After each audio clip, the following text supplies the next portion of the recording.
Call the regular meeting of the Lane County Board of Commissioners to order for Tuesday, May 15th, 2018. And the first item of business is adjustments to the agenda. Any adjustments to the agenda from the board? From staff? No. Then that will move us to our second item, which is public comment. We have one person signed up for public comment today. So David, if you would like to. Quickly, I wanted to write some more ideas down. Dave Piccioni from Eugene. Yeah, one thing that I meant to address last time I was here, that you guys were talking about the drugs and the problem with the drugs. So I don't know if this is a liberal idea or a libertarian idea. It seems like when you take a position to the extreme, it becomes the opposite. That's like the yin yang. And I believe that all drugs should be legal. And the reason why I think this is when people overdose is because they take their usual amount, which could be, like as an example, heroin. Heroin has a certain strength, but if you mix a little bit of fentanyl in there, it could kill a person. So what I'm suggesting is that the drugs are obtained from pharmaceutical companies that tell you the amount and the purity of what you're taking. And also, one of the things that was mentioned, I did like that they were talking about of having addicts have at all times, maybe around their neck or in their wrist, that medication called Narcan, which if you're overdosing on heroin, you can give that to somebody and they come back. It cleans out their body immediately. And also, I wanted to give a plug for natural components such as opium. Opium, in its raw state, has a convulsant, which is actually safer because one of the reasons why people that overdose on opiates or opioids is that their respiratory system shuts down. So if you have in its natural state, this convulsant prevents this from happening. And I definitely think that psychedelics have a lot of use. There's therapeutic records by Dr. Stanislav Grof. He did he was from Czechoslovakia and came to the U.S. and did extensive therapy and had really good results of all kinds. They're in a book called Realms of the Human Unconscious, Observations from LSD Research. I think it's good that the Native Americans can use peyote and mushrooms, but I think that should be extended to all the population, not just to Indians, anybody who feels like they can handle it. And I do wish for safer places for people to do this where they don't feel like a cop's going to come, hey, you're doing something illegal, and freak them out in the middle of a trip. That could have very bad psychological repercussions. So I don't know. And things like cocaine, it can be the plant coca also has other alkaloids that make it better when it's in its natural state rather than pure cocaine. You could make beverages like have a syrup and add sparkling water, and that way you can have a beverage kind of like Coca-Cola used to be before they took out the cocaine. Thank you for listening. Thank you, David. That's everybody I had signed up for public comment. Is there anybody else that wishes to address the board this morning? Seeing none, any response to public comment or other remonstrance from the commissioners? Well, I'll just take a moment to say that today is an election day. If you haven't kind of noticed all the stickers that everybody's wearing around. And I just hope that everybody gets their ballots in. Remember, you can't mail your ballot before 8 o'clock to have it counted. It has to actually go in an official Lane County drop site. You can go to our elections website for an interactive map to find the closest drop site to your location. So Really easy to find out how to vote, so hopefully everybody will get their ballots in today. So no other remonstrance from the board, then we'll move on to emergency business. Is there any emergency business today? No. Which brings us to the consent calendar, which are items that are considered routine by the Board of Commissioners and will be enacted by one motion in the form listed below. There will be no separate discussion of these items. If there is discussion desired, that item will be removed from the consent calendar under adjustments to the agenda. No items were removed. If you want to see the details of each item, you can just click View Material on our agenda on our website, and you can get all the details behind each one of these items. Is there a motion to approve the consent calendar? Commissioner Lycan. Thank you, Mr. Chair. I'd like to move approval of the consent calendar. Second. Commissioner Lycan's moved and Commissioner Williams has seconded the consent calendar for Tuesday, May 15th, 2018. All those in favor, please say aye. Aye. Any opposed? Motion passes unanimously, which gets us to our next item, which is 9:30 time certain, and I would. If you'd like, Mr., I know we have the 9:30, so we've got a little bit of time there. Yep. If you'd like to take 7B, I think we're prepared to do that one. Yeah, that'd Unless be you fine. want to take the 9:30 early. Yeah. Let's jump to item 7B in case there are people that actually were scheduling to watch at 9:30. And I'm happy to do announcements after that, and we'll go from there. Okay, sounds good. So we'll move on to item 7B, which is Order 1805-1505 in the matter of issuing a work authorization under Contract LCCP 15RGC06 for Lane County Mental Health Exterior Repairs. And we have Greg Rickoff, our Director of Operations here. Chair Bosevich, Commissioners, I hope to be joined by Matt Dopkus momentarily. Matt is on loan to the Capital Improvement Program, is working with us half-time, and is the lead staff person on this project. Just a quick update. This is the Lane County Mental Health Building. The building, as you know, was built in 2001. It's 17 years old. There has been no exterior work on that during that time other than minor repairs. What we need to do now, due to water intrusion, particularly at the sealants of the windows, is do stucco repair, replacement of exterior sealants at the window frames, the rooftop parapet walls, complete repainting, resealing of the exterior surfaces, and then application of the graffiti-resistant coating up to the height of 8 feet. We have an estimate on this. We are working with this within our retainer contract. We have a contract that would be set at not to exceeding $252,215, which is the current estimate. I think I might be there, but I do have my expert here should there be questions. Is this, okay, we're on. So just to clarify the budget price, that is a maximum budget price. It could come in less than that. They'll track their hours and time and materials and just charge us actual cost if it does come under that. And we've had a really great relationship with this particular contractor under the retainer contract, and they have consistently come in under budget. We are currently seeing water damage within the building, so it's important that we get on this. Any questions? Commissioner Lycan. Thank you, Mr. Chair. So on the contract, do you put this out for bid, or do you just have somebody that is on retainer to do work on certain facilities at Lane County? This particular one was done under the retainer contract. Yeah. We do have retainers for 2 general contractors. McKinsey Commercial is one of those. Those were put out to bid originally 5 years ago. They will be coming back up for bid at the end of this calendar year.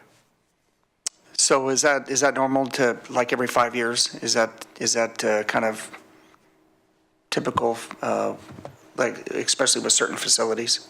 Yeah, at this point, that was what Brian had determined back when he originally proposed these contracts, wrote these, and it was renewable every year up to 5 years. So it was really originally a one-year contract, renewable, assuming performance with the contractor was good. I have no issue with it at all. If they perform, then that's to me, that's what makes the most sense. And especially when you mention that this is the max number that's out there and it could potentially come under that, that would be good news. So that's all I have. Thank you. Any other questions? I will say it is important that you take care of your building envelopes. That's an important part of asset management and facilities, and I think this is just, continuing our efforts to try and maintain our assets. So if there are no further questions, I'll entertain a motion. Commissioner Lycan. Thank you, Mr. Chair. I'd like to move approval of order of 1805, 1505, in the matter of issuing a work authorization under contract LCCP 15R GC 06 for Lane County Mental Health exterior repairs. Second. It's been moved by Commissioner Lycan, seconded by Commissioner Williams. Any discussion to the motion? Seeing and hearing none, all those in favor, please say aye. Aye. Any opposed?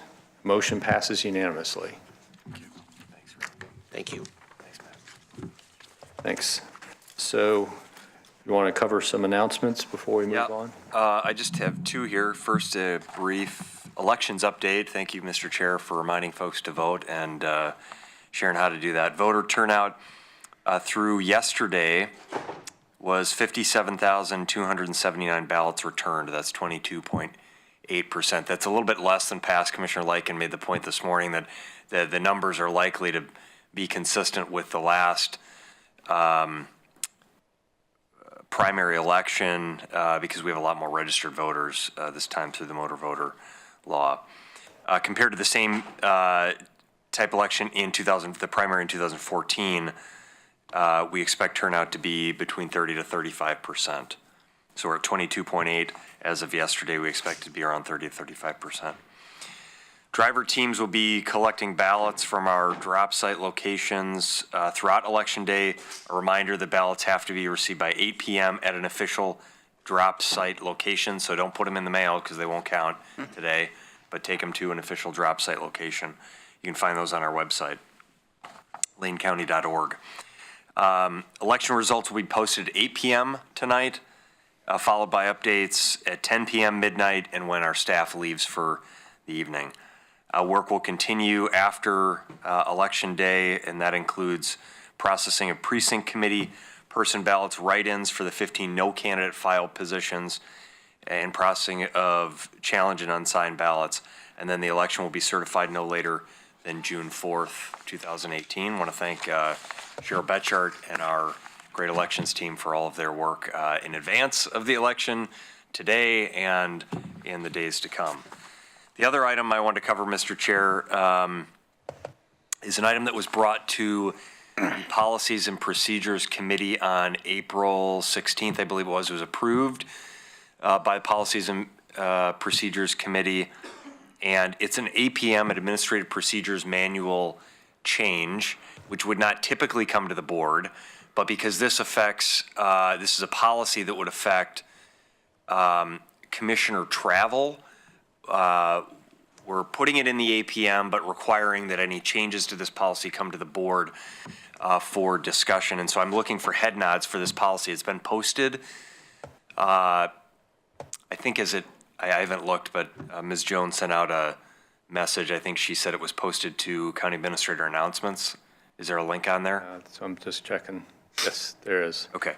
So this is the policy. I'm going to read through this, and I just want to seek feedback or head nods that you're okay with this. I will say, just as a setup, that this is a policy that's consistent with what other good county organizations do. So this is, when you have 5 individuals, 5 elected officials that will travel for various reasons throughout the course of the year, and that changes, typically the chair or the vice chair might travel more than other commissioners, or you might have commissioners that serve on state or national committees that will require them to travel. It changes in terms of who's going to, and there are certainly cases where 1 or 2 commissioners may need to travel more than the rest of the board in a given year just based on their roles. So we want to have a policy that just lays out generally what is, the budget that is allocated for commissioner travel across the board, and then understanding that there are going to be times where individual commissioners will need to exceed that, and that would come to the board for discussion. So this is APM Chapter 2, Section 7.VB, travel and business expenses for the Board of Commissioners. 1, a travel and business expense budget will be established each year for the Board of County Commissioners. The budget may be used to pay airfare, car rental, taxis, meals, incidentals, and conference registration fees. The budget is allocated as follows. The outgoing board chair or designee will attend the annual United Front trip in Washington, D.C. A set amount will be allocated at the start of the fiscal year to cover this expense. B, the remaining budget, total budget less the United Front allocation, will be divided equally among each commissioner for their travel and business expenses for the fiscal year. Each commissioner will be allocated 20% of the remaining budget. At the beginning of each fiscal year, the board coordinator will let each commissioner know the amount of their travel and business expense budget. Exceptions: if a commissioner anticipates exceeding their 20% allocation, they will need to do one of the following: discuss their business need with the full board during a public meeting. At such time, a commissioner may opt to share a portion of their allocated funds. Cover the excess expense with their discretionary fund. This option would not require discussion during a regular board meeting. Commissioners will adhere to all additional rules and requirements regarding expenses and reimbursements as outlined in this APM. Any changes to the APM Chapter 2, Section 7.V.B must be brought before the Board of County Commissioners. So I went to the Policies and Procedures Committee, was approved there, and I'm looking for comments and ultimately head nods. Comments from the board? My first time looking through it, because I'm not on policies and procedures, I like the proposal. I think it makes a lot of sense, and it does clarify and remove staff from trying to regulate commissioners' travel expenses or and get that, removes that conflict. So I think it's a good policy. So you have my head nod. Yep. So we'll put that into place, and any changes that are proposed to be made, we'll bring that back to the board. Likewise, if commissioners want to discuss or review that policy, you can bring that forward at any time. That's here, if I could real quickly. So Commissioner Farr and I are part of Policies and Procedures, and I just want to give Diana a big shout out. I mean, really appreciate the work and that she put into this, and I'm glad to hear the thumbs up because it frankly made a lot of sense to us as well on the committee. But again, thank you to Diana and all of our staff who worked on this. Much appreciated. We've done some good, I think some really good policies and procedures, internal, this is inside baseball stuff, but the board rules of decorum that were approved, they're best practices for an organization. This is another example of that. It just makes it really workable and transparent about how we operate with these kind of things. So thank you. Thank you. So no other announcements? That's all I have. Okay. I don't want to jump into the building code issue because I think that's going to take us a little bit longer than 10 minutes. So I'm going to ask the commissioners if they have any announcements under item 9A. Any announcements from the commissioners? About any agenda team request or work session requests? See none, so at least that gets a couple things off the checklist. We will have executive session this afternoon after our afternoon items, just a heads up to the board. And I know we're a little bit early, but I see a lot of people here already from the Metro Waste folks. So I was wondering if we want to go ahead and jump into our 9:30 time certain. I know we advertised it as a time certain. I think Dan Hurley was going to be here. I just want to check on. Okay. Do you want to Mr. Chair, do you want to, unless you have other business, if you want to recess for 5 minutes? We could do that while you check in with Dan or Commissioner Sorensen. I had a suggestion, and that is that we're going to have an intro to our work session about the building codes. And I was wondering if we could have, if there's no one else besides Mr. Dingle needed for that, we could start that. Because he's going to have to make a presentation anyway. And look who's coming. Yeah. I'd kind of like to keep Yeah. that item all together if we could. And seeing that Mr. Hurley is here, and if there's no objections from the board or the staff from MWMC, I'd like to go ahead and get started with that item 6A, which is Order 1805-1504, in the matter of ratifying the fiscal year 2018-19 Regional Wastewater Program Budgets and Capital Improvements Program as approved by the Metropolitan Wastewater Management Commission. And we have Matt Strouder, the General Manager, and Dave Breitenstein, the Interim Eugene Wastewater Division Director, and looks like Catherine Bishop, Springfield Environmental Service Program Manager. Dan's got himself, and Dan Hurley. And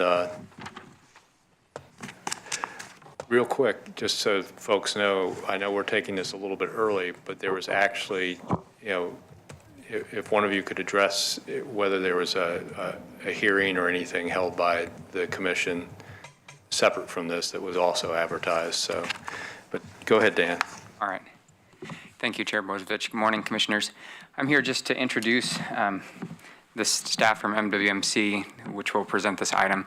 As you're aware, we manage our wastewater regionally here in partnership with the City of Springfield and the City of Eugene through the MWMC Metropolitan Wastewater Management Commission.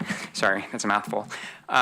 Once a year, we bring this to the board to ratify their annual budget and capital improvement plan, and so that's what I'm going to introduce to you today. Matt Stouter is the general manager for MWMC, and he'll take it from here. Sounds good. It's a pleasure to be here. Good morning, Commissioners. Chair Bozovich, I can address your first question, and we have it in a slide, but there was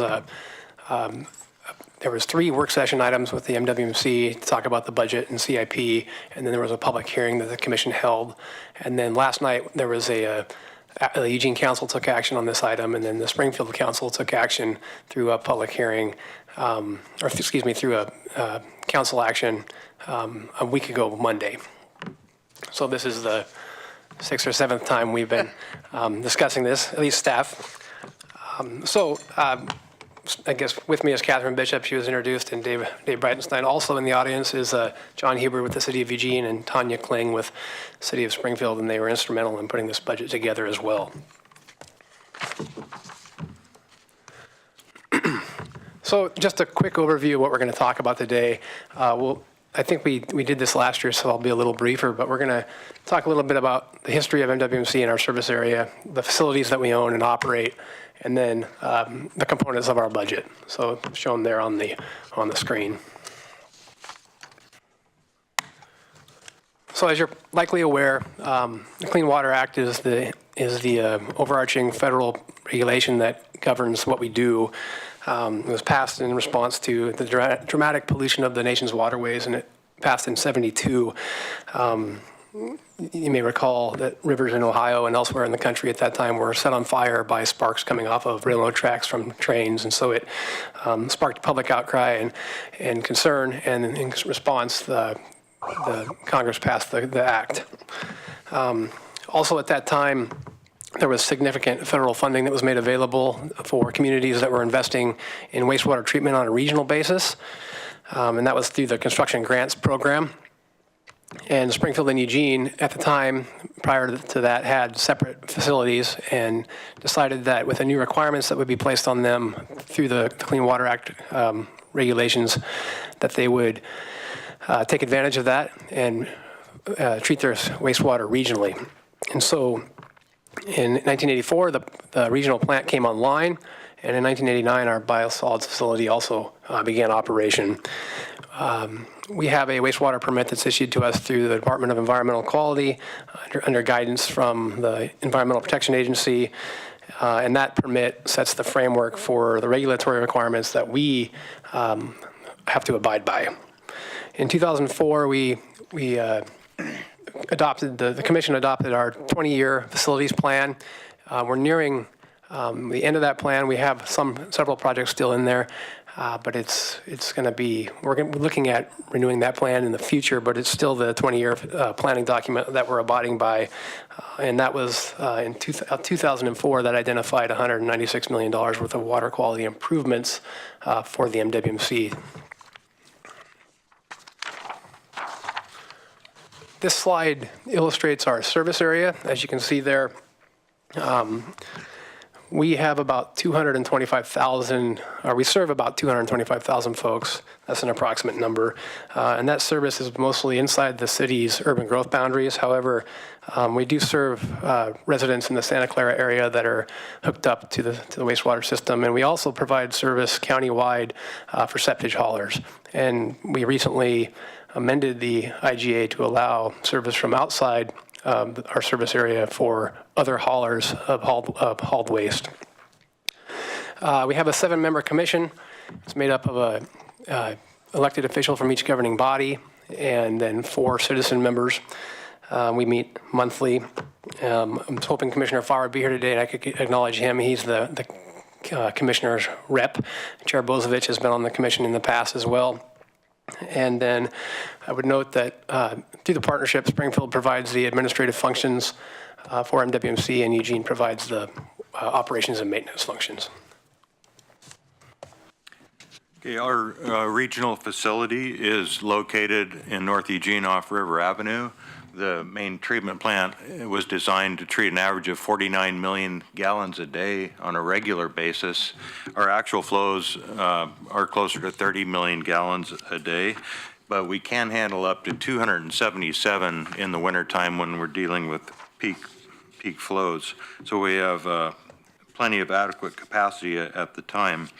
This is an advanced secondary treatment facility, but its primary functions are to remove total suspended solids and then the oxygen demand from wastewater, which is basically the organic component that would otherwise degrade and take up oxygen out of the river if it was not removed. And then we also treat and remove ammonia.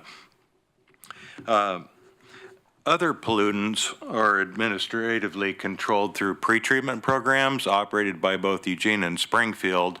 And what they do is identify either through, by law, businesses and industries which are known to have pollutants of concern in their wastewater or otherwise identified as locally could have a negative impact. They will regulate the local industries to keep the harmful pollutants out, to both protect water quality and also the safety of workers who work in the system. Another, I think, really cool thing and interesting thing about the treatment plant is in the digestion of the solids, we generate methane gas. And so over the years, we've been able to operate a cogeneration system where we use that as fuel to both meet our heating water needs, but also to generate electricity. We generate enough electricity to offset what we would otherwise have to pay EWEB and power costs by $25,000 a month.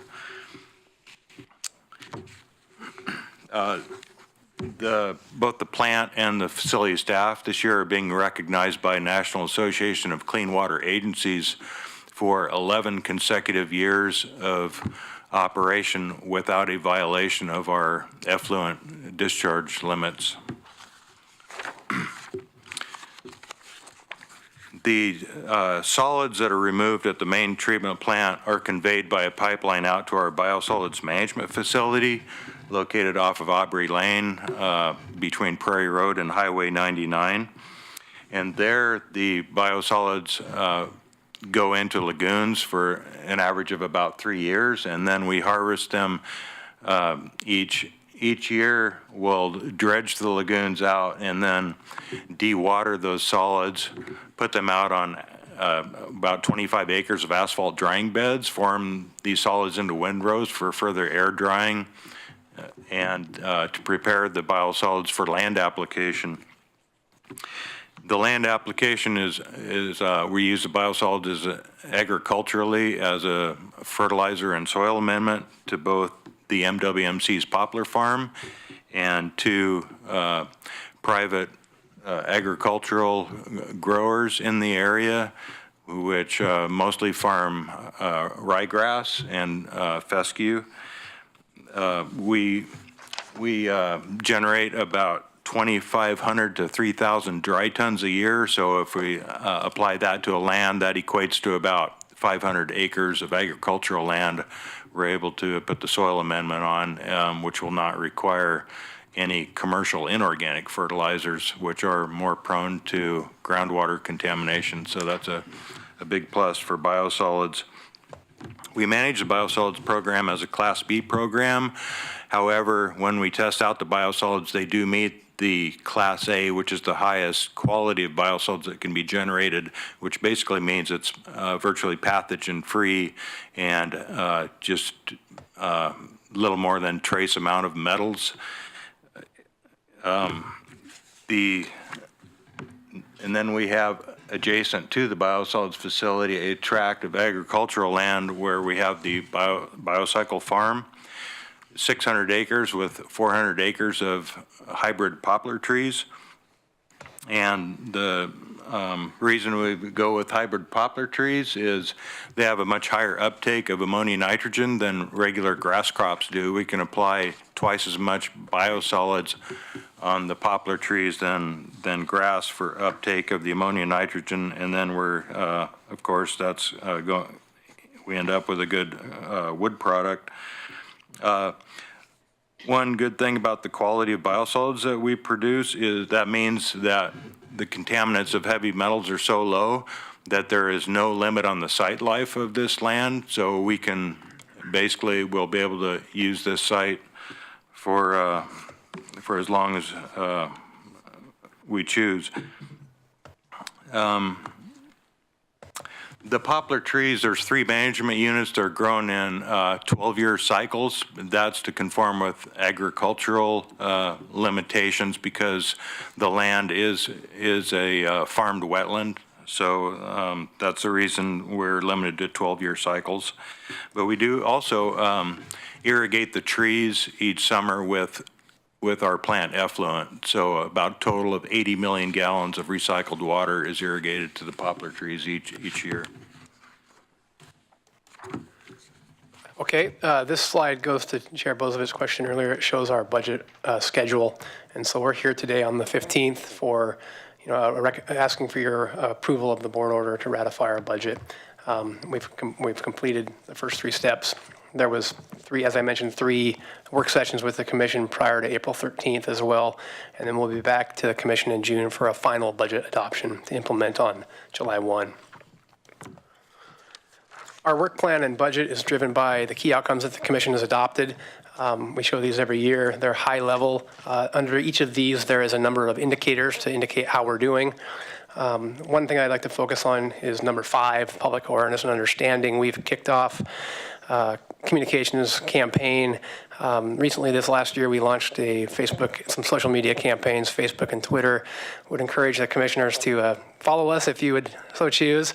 MWMC Partners, you can find us on Facebook and Twitter. It's harder than you would think to get folks to follow your wastewater utility, but we are looking at expanding that and trying to get, certainly. So yeah, that's our key outcomes. Good morning. So in terms of our financial plan strategy, it's fairly stable and ongoing.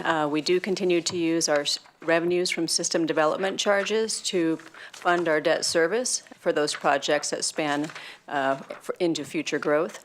And also, we're working on replenishing our capital reserves because we did pay off some revenue bonds about 2 years ago and did that through cash from our capital reserves. So we're replenishing those capital reserves while positioning ourselves financially for our future permit renewal, which will have some additional requirements associated with it.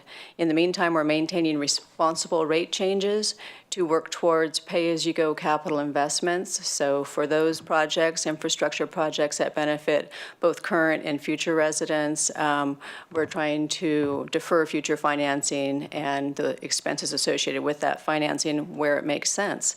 And also maintaining our debt service obligations, and our number one goal is avoiding future rate spikes to the community.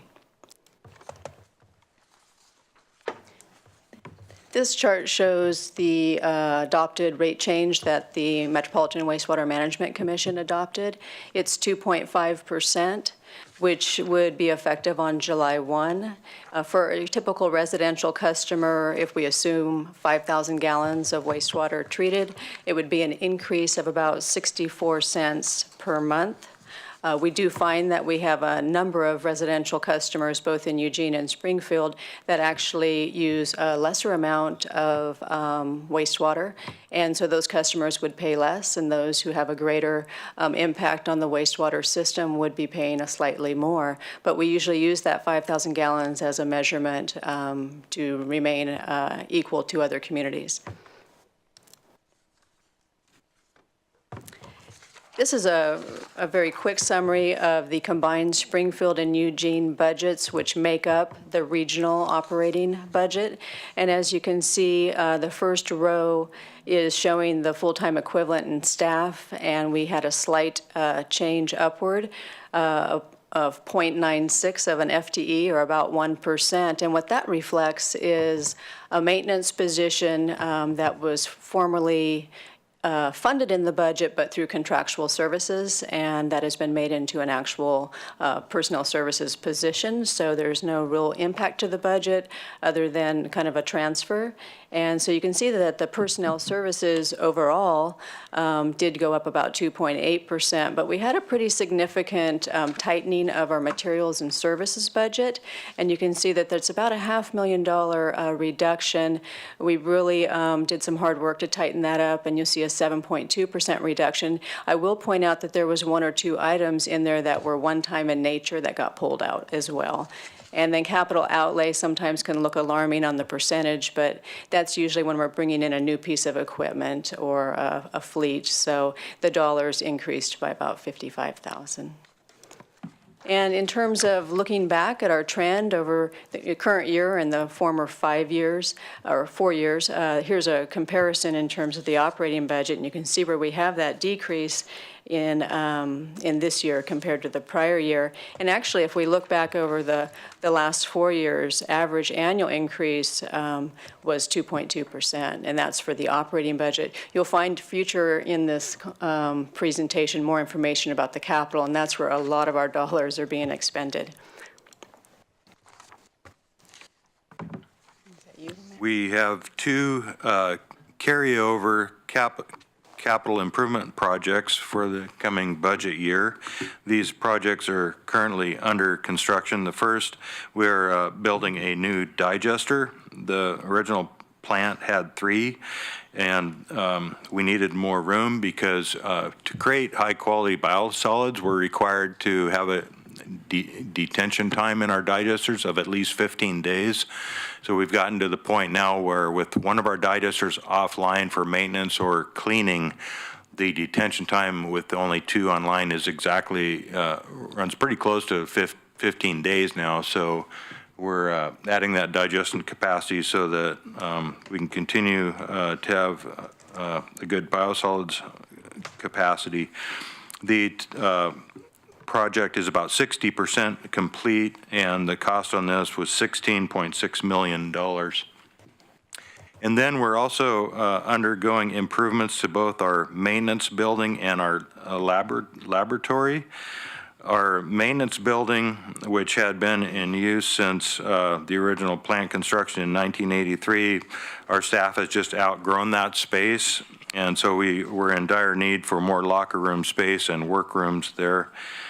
And then the laboratory, also, we just essentially just have outgrown it, worn it out, and there were also worker safety issues around the ventilation with our laboratory. So we've had construction of a new water quality laboratory underway. Our laboratory is now running 33,000 analytical tests on water quality each year. This project is slated for completion in early 2019 early next year. It's about 40% complete, and the total cost is going to be about $18.8 million. We have a couple of additional projects that are carryover that haven't started construction yet. The first being the electrical distribution system replacement. We have a major electrical cable backbone system at the plant. We learned that conduit is the end of its useful life and is at risk of failure, which would not be a good thing. And we are moving to replace it. The new system will be able to accommodate future loads that we anticipate. It's about a $6 million project and will be commencing construction this summer. Also, we're moving to do a planning study on resiliency. We have not done a planning study related to this in some time. Chiefly, we're focusing on issues associated with a Cascadia subduction zone quake. We're also looking at flooding and a few other factors. We have Kennedy Jenks on contract to work with us, and they are starting that this summer as well. We continue to harvest our poplar farm. We harvested Management Unit 2 this past season, approximately 130 acres. We turned the trees into chips for the most part. However, we did do a trial run of saw logs at Urban Lumber in Springfield, and then had Ninewood turn those boards into ceiling grills, which we are going to put in the library meeting room at Springfield City Hall, where the commission meets, and it'll look similar to what's above us here. So we're pretty excited about that. I can mention thermal load, but so the biogas project is something that we're also very excited about. The commission just authorized us to move forward with this last week. We're looking at creating renewable natural gas from the methane gas that we create and injecting it into a pipeline, Northwest Naturals pipeline, and then selling it for vehicle fuel.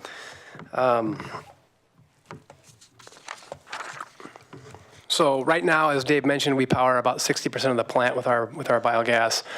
We flare the remaining 40%. Total, it's about 2,500 gasoline gallon equivalents a day that we have, and we flare about 850 of those. And so we're looking to utilize that.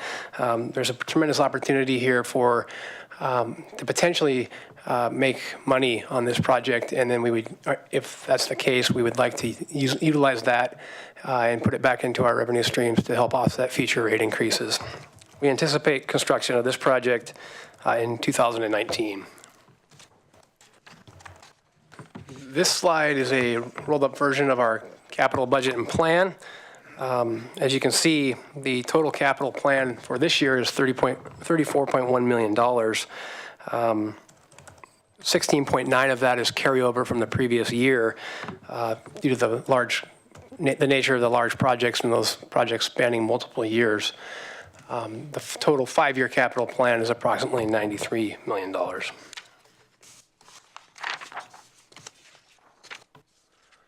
So with that, staff is available to take any questions that the commission may have, and ultimately we're seeking your approval of the board order to ratify our budget.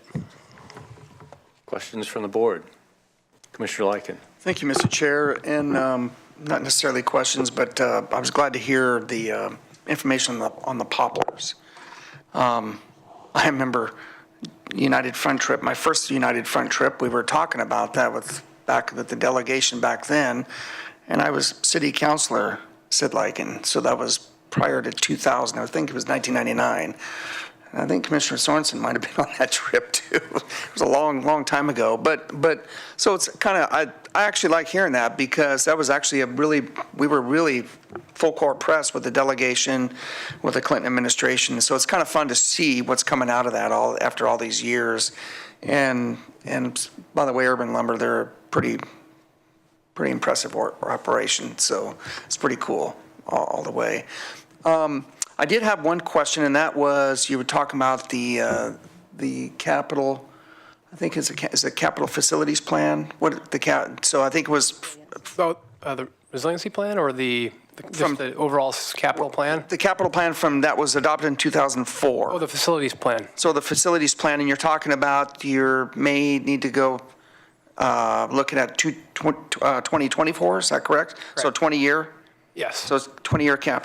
So if I remember correctly, it was a little contentious in '04, especially with the Home Builders Association. I think that they were really engaged in this all the way through. So when do you expect to maybe start dialoguing with the community? Because 2024, that's a ways out, but I think you probably have to start preparing eventually before you start going out for the 20 years. So do you have a plan that you're looking at now, or is that a little too soon? That's a good question, Commissioner Lycan.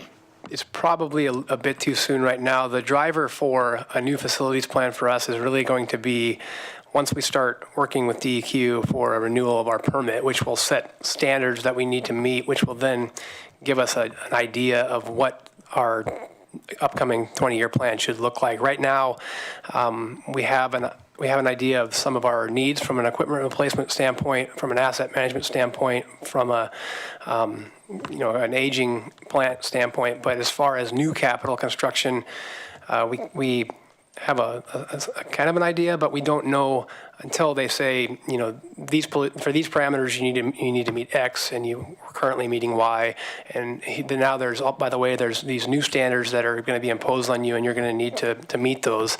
Until we have that information, it's going to be difficult to know what level of planning we'll need to do. So we anticipate that within a couple of years we will be getting that information from DEQ. However, each year goes by and I say we anticipate a couple of years, and for whatever reason DEQ keeps pushing out. However, things have been changing at the state level, and I'm hopeful that will happen in the next 2 years.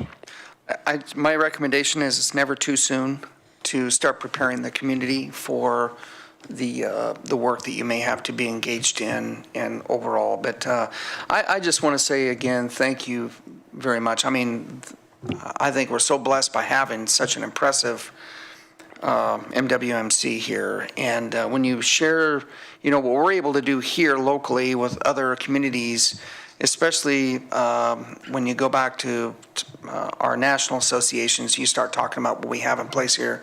It's pretty impressive. And so thanks for the good work you do. And I really appreciate the fact that you keep that budget pretty consistent. And there's not a lot of ups and downs. It's pretty consistent all the way through. And that's pretty impressive. But I want to say thank you very much for the great work. Appreciate it. Thank you. Commissioner Williams. Thank you, Mr. Chair. Yeah, this is very impressive, the work that you're doing and what you're accomplishing. My time as mayor in Cottage Grove, we rebuilt and expanded our wastewater treatment plant down there. We are, in that community, the first to impact the Willamette River system, and so we were hard-pressed to get it right when we did that.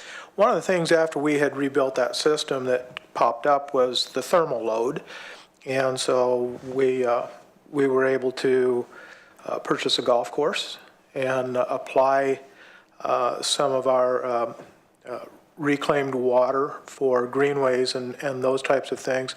My question is, there was a slide back where it talked about, just illustrated the thermal load. We don't need necessarily to go back to that, but it appeared that was a bioswell type of, can you explain that just a wee bit?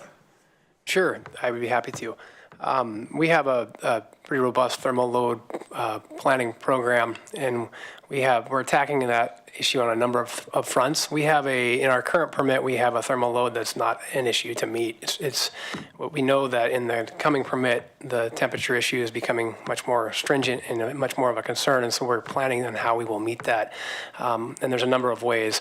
As Mr. Breitenstein said, we take some of our reclaimed water and take it out to our poplar farm and irrigate the poplar during the summer months. That results in a corresponding heat load reduction to the river from that effluent that's diverted. We're partnering with EWEB right now on their Pure Water Partners program, which is for them a drinking water source protection program, riparian protection program up the Mackenzie, and for us would be a opportunity to replant certain areas of riparian area with shade trees to provide shade, basically to provide shade on the river and give us credits for the impact we have to the river, which is very negligible, by the way. And then there's a few other projects that we're working on. We have in our budget, we're going to be doing a Class A recycled water disinfection project that will give us the ability to produce Class A disinfection, Class A recycled water, excuse me. We will utilize some of that water in the next year to partner with City of Eugene for a street tree watering program, recognizing that's not going to be very much water, but it's the public acceptance piece that we're looking for. And then we continue to have conversations with Delta Sand and Gravel about seeing if they would take our Class A water and use it for their gravel operations for wash water, as opposed to just basically what happens currently is we put that treated water into the river, it goes downstream 100 feet and gets pulled out and used for the same purposes. So we're looking at that as well. Well, thank you for that. Are there cooling towers or those types of things implemented in this, or is there a necessity for that? That was one of the things that we were looking at in Cottage Grove was, gosh, we built this great plant and all of a sudden the water temperature became an issue and we were looking at $750,000 for a cooling tower, and golly, we got lucky because there's a golf course adjacent to us for the same amount of money. So good business opportunity there actually was we created a revenue stream. Certainly. We're not looking at cooling towers at this point in time. I mean, it's in the plethora of options, I guess, but our preference would be to not go in that direction, hoping instead we'd like to do what's the most environmentally beneficial to the community and to the ecosystem. The cooling tower provides very little environmental benefit and uses a lot of energy and has a big carbon footprint, whereas shading up the Mackenzie provides benefits to the public and for recreational opportunities. It provides habitat, those types of things. So we're trying to utilize our dollars that way. That's fantastic. Thank you for that, and congratulations on the good work that you're doing. Thank you. Any other questions? If not, I'll get my opportunity to geek out a little. I just want to say thank you for noting that you guys did have a public hearing. The reason I brought that up was because we started you guys a little bit early. I want to make sure folks knew that there was a public hearing that was advertised. It was held at the time and date it was advertised, and that was the public's real opportunity to weigh in on this. We're really, as the board, just hearing you guys to give our concurrence to the budget today through our board order. It's not an opportunity for public comment, but just in case folks tuned in, they started early or something. Yeah, it's like, no, the real opportunity for the public was back in the public hearing. And I want to echo what Commissioner Lyken and Commissioner Williams said about your strong fiscal management has been amazing over the years. And I had the opportunity to sit as the county's appointee to the board for a while, and I got to watch that a little bit more closely. You guys are doing amazing work there. One of the things that, that's probably a challenge for you guys has been the new fish consumption rules and all that. And as you talk about things changing, I know the temperature rules may change in the future, but I can't imagine they can get any more constrained than what they did under the new fish consumption rules as far as some of those tertiary constituents like pharmaceuticals, et cetera. Are you guys anticipating anything beyond that you might be planning for in your when you're looking at future rules beyond the fish consumption? On that. Yeah, Chair Bozovich, I'd say that the thermal load is, I think, our main issue, or one of our biggest concerns. from the dollar standpoint and the concern about meeting the standards.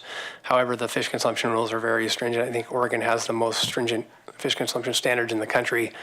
Those are the two main drivers. We're always concerned, although they haven't, there's mercury, that's an issue.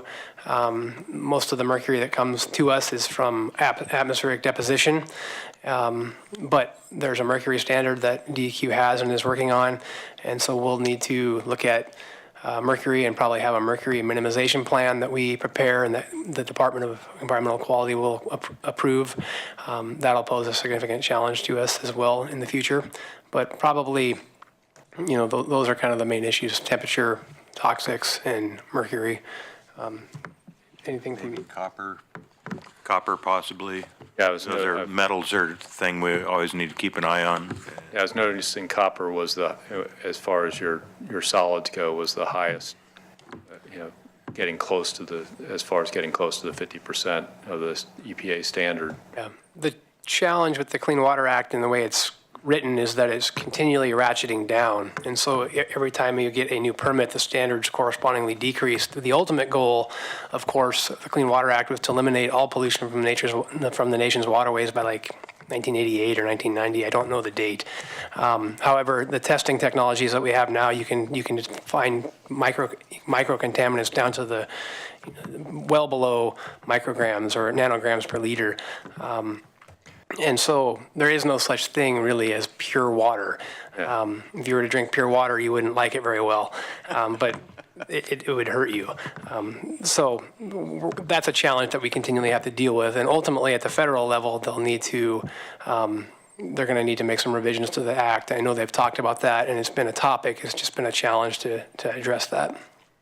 Yeah, and it's interesting because I think the fish consumption rules are kind of an example of where they kind of went to the extreme of trying to follow the food chain through to human consumption, where everything was additive and nothing.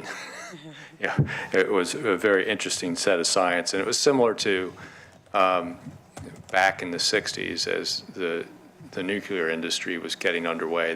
They were going to set standards for radiation from a nuclear plant.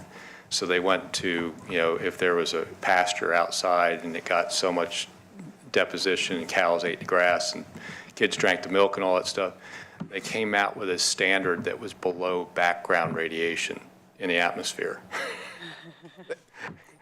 Which means we should be all dying of cancer from background radiation in our atmosphere. So it's a really, it's kind of interesting when you start working on trying to go backwards for some of these rules. But I will say that part of the work the board's doing through AOC is working on a drug take-back law in this state, which I think is going to ultimately help you guys at the plant.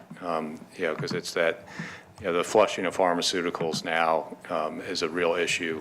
It's bad enough what you guys get in the human waste stream, but when people are actually flushing whole bottles of stuff, it can really screw around with your just happens to be that's the day they take a measurement, it can really mess you guys up. So we're working on that drug take back, make that a little bit easier. One of the things, you mentioned your wintertime flows, and it always makes me ask the question, are we doing aggressive I&I work in our collection system? And I know that's really not you guys, that's really the cities that are in control of that, but that's really about controlling capital costs in a lot of ways. So what's that relationship like, and is there a good I&I work being done? We really shouldn't have peak winter flows if we really have an aggressive I&I program. Yes, Chair Bozovich, on the local side, Springfield and Eugene have I&I abatement programs, and they have in their capital plans, they have projects to do rehab. They are spending several, I'd say a few $1 million each year in the cities to work on that. The challenge being that Eugene and Springfield being between two rivers and having high groundwater and hundreds of miles of pipes of various age, a lot of which are very old, that program is going to be continuing on a yearly basis. And so we'll make significant repairs in a large section of line, but as each year goes by, other lines are continuing to age and there's tree root intrusions or something else, and we need to continue that program. So on a positive side of things, we haven't seen overall increased flows at the plant on an annual basis. And our peaks have been not as high in the wintertime for the last several years. That's not to say we're not going to have a really huge event that's not going to cause us an issue, but it appears that we're making some headway. I don't think we're ever going to get to the point where we're going to have a watertight system by any means, but we've made some significant progress, I think. Yes, this past year, our peak flow, the highest flow of a day of the year was 126 million gallons, and that was the lowest peak flow we had in the last 9 years. Although it was a relatively drier winter than normal, we still got a fair amount of rainfall there. And in past years, it was not uncommon to get peak flows closer to 200 million gallons a day, 190, 185 every year. And at the plant, we've seen a reduction in that while the cities have worked towards reducing the inflow and infiltration that gets into the collection system. Excellent. That's good to know. And it's good to know you guys are working on a resiliency plan. That's something near and dear to my heart. And I just want to remind folks it's at MWMC Partners is the Twitter handle for you guys. I went on real quick and followed you, so you at least got one more follower. You got two more. We appreciate it. Thank you. Yeah. Sid and I are the tweeters in the group. Yeah. And one last question. This is curiosity more than anything. They showed a photograph of the digester under construction. It looked like it was formed up for standard reinforced concrete. Was that wire wrapped afterwards, or was that just a pure standard RCP construction? All I know is that there was a tremendous amount of rebar that was put in that thing, a tremendous amount of steel. I couldn't believe the amount of steel in that, but I don't know the answer to the wire wrapped outside. Are you talking outside of the? Yeah, if there was a lot of steel put in it, it was probably standard RCP construction then, which I imagine that the concrete plant across the street was going, woo! Yeah, because you can get away with smaller walls and less rebar if you do the pre-stressed wire wrap on the outside and then the mortar coating. There's all sorts of ways of building those things, but the engineer in me is geeking out a little bit. Well, I don't have any other questions or comments for you. Any other questions or comments from the board? Seeing and hearing none, I will entertain a motion. Commissioner Lykin. Thank you, Mr. Chair. So I'd like to move approval of Order 1805-1504 in the matter of ratifying the fiscal year 2018-19 FY 18-19 regional wastewater program budgets and capital improvement programs as approved by Metropolitan Wastewater Management Commission, if I can get that out. So there it is. Second. So it's been moved by Commissioner Lykin and seconded by Commissioner Williams to approve the MWMC 18-19 fiscal year budget.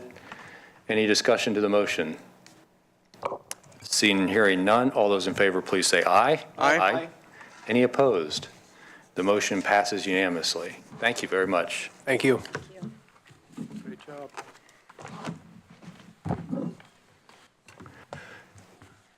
And with that, we will now move on to item 8, County Council.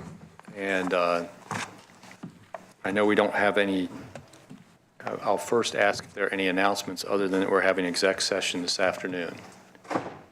Mr. Dingle had indicated he didn't have any announcements. I'm not sure. So, Steve, were there any announcements today besides exec session this afternoon? Chair Bozovich, no, there were not. Okay, then we'll move on to item B, which is discussion, Oregon Department of Consumer and Business Services, Building Codes Division, temporary rules implementation and next steps. And we have Mr. Dingle, our county counsel, Alex Kyler, our intergovernmental relations manager, and Lydia Kay, our land management division manager. I think I've got that title right. There we go. and I'll turn it over to. I guess I'm going first, Chair. Alex Kyler, Intergovernmental Relations Manager. You should have a board packet in front of you that the three of us developed. This item is up for discussion, and it is a pretty fascinating issue for those of us who are involved with this kind of work. I think I can safely say that I've never quite seen something like this occur. Essentially, what we've got is a response by a state agency to a Department of Justice opinion that that resulted in a temporary rulemaking. The temporary rulemaking triggered a 30-day response by a number of cities, in particular, around the state of Oregon. And these cities are really scrambling to respond. We work closely with the cities in the arena of building codes and government relations, and thus we've gotten quite a bit of feedback from cities, and so we're here to report on the issue today. So specifically, what's happened is that building codes programs throughout the state of Oregon, under statute, really are the responsibility of the state of Oregon, and it falls to the Department of Consumer and Business Services and their Building Codes Division. What occurred is that over time, the Building Codes Division created a process whereby municipalities, so cities and counties, can operate building programs under a 4-year certification process that the Building Codes Division manages. So the Building Code Division will certify a local building code program, and each entity is on sort of a different 4-year cycle. Many of these smaller cities utilize a third party, typically a private firm, and they contract with those firms to provide certain services, and in some cases sort of replace the entirety of a building codes program with a private firm. There may be a front counter where plans are accepted by the municipality, but they are then turned over to a private firm for processing, plan review, inspection, those kinds of things. In Lane County, we do utilize a private firm, but mostly for hydraulics, so demand dependent. But there are a number of the smaller cities, as I said, that do contract for their full program. The opinion that I mentioned came out on February 18th in the middle of the short session. There was a bill, House Bill 4086, that was in play during the short session. It actually passed the House and ultimately failed in the, it did not even make it to the Senate. So it passed, but then it died in the Senate. The opinion came out that, and essentially what the opinion says is that under the Constitution, the Oregon Constitution, the government may not give its authority to anybody else. And so this practice of having third-party building inspectors and third-party building officials was deemed to be unconstitutional through this opinion. So the bill that was in play would have sort of delayed any action with respect to how governments employ or do not employ building officials and at least the lead electrical inspector. But it failed. And as a result, the agency, the state agency, DCBS, had this legal opinion sitting out there. And as a result of that legal opinion sitting out there, it promulgated these temporary rules. We've done a legal analysis on those rules, and it looks like they were actually done legally due to the fact that the agency was relying on legal advice. But part of that temporary rulemaking that was so awkward was that there was absolutely no notice and no comment period provided. This rule literally landed in certain cities and certain counties' public works departments and said, you now have 30 days to comply with this rule. And to comply, wholesale change of practices that in some cases have been going on for 40 years. So understandably, cities got a little bit uptight about it. Maybe that's not the wrong word. They were alarmed by it and they were angered by it. They had no notice of this thing coming, and here it landed on their desks. We, in Lane County, saw 5 cities that are impacted because of the way this cycle works with the certification. The certification date for these 5 cities is up on July 1st. DCBS, in order to give itself enough time to process these new requirements, requested or demanded that cities get back to them by May 23rd.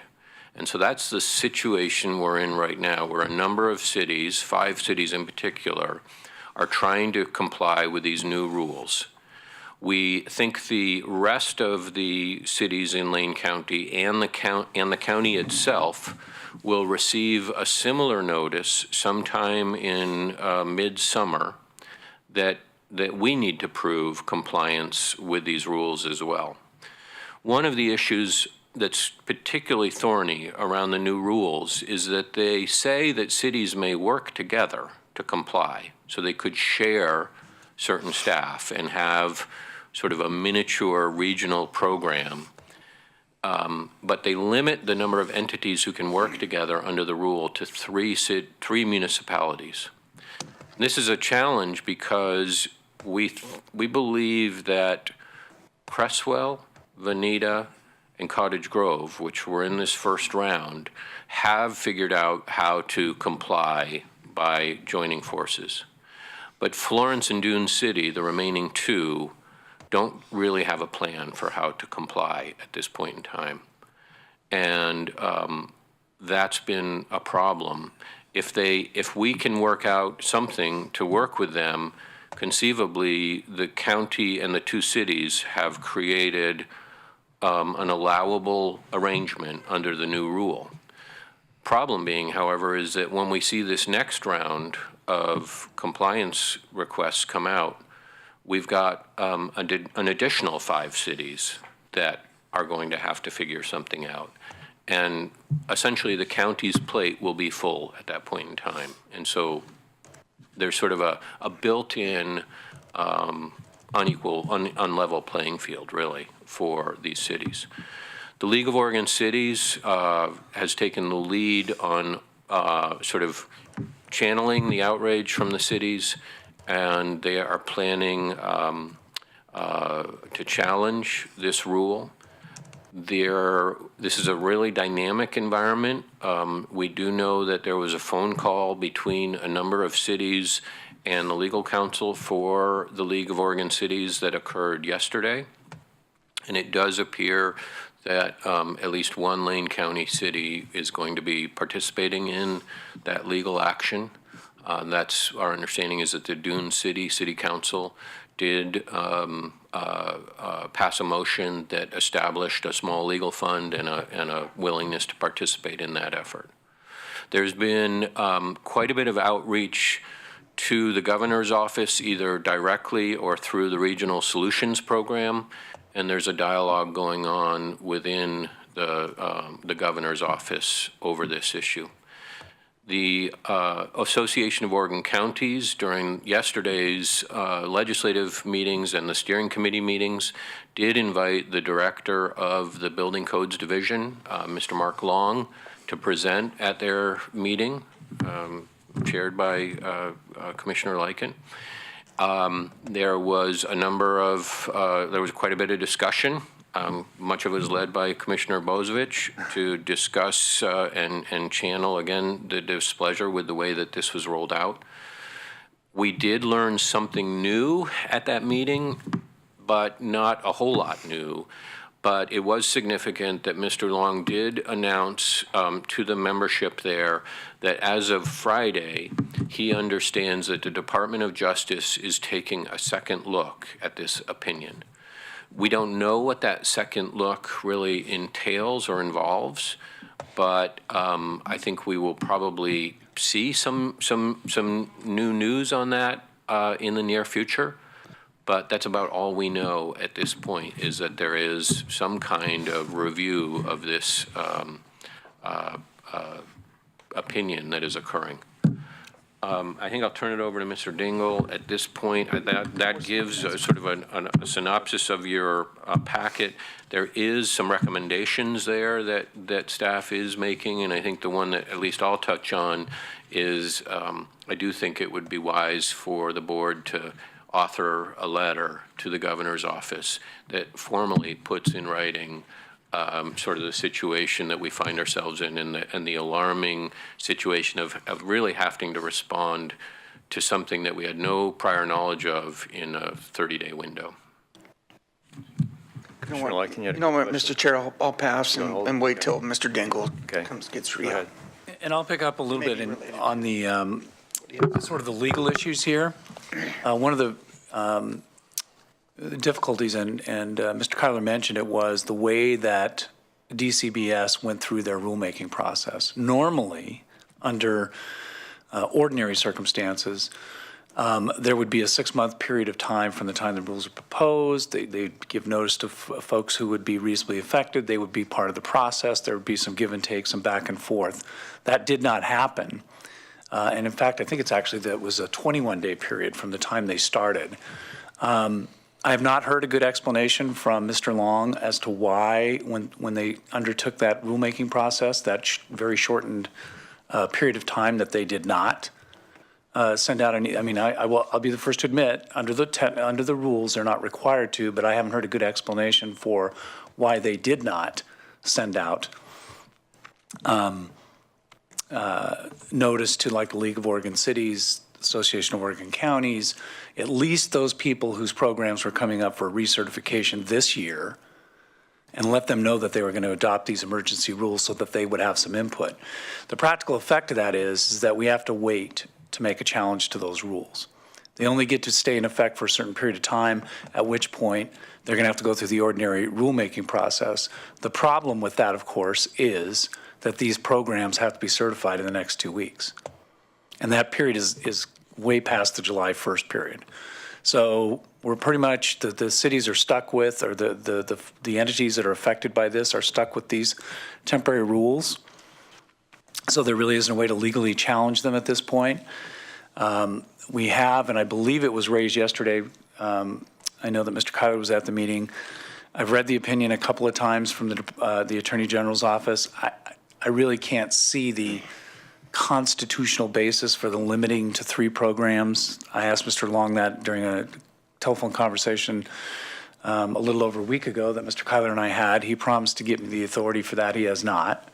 And my opinion is that there isn't any authority in the Constitution that limits it to 3 cities or 3 entities banding together. His explanation yesterday was that you're only allowed to, under the building official, there's some statute that allows 3 entities to share a building official or something like that. And there's something that says there's no authority to share an electrical inspector.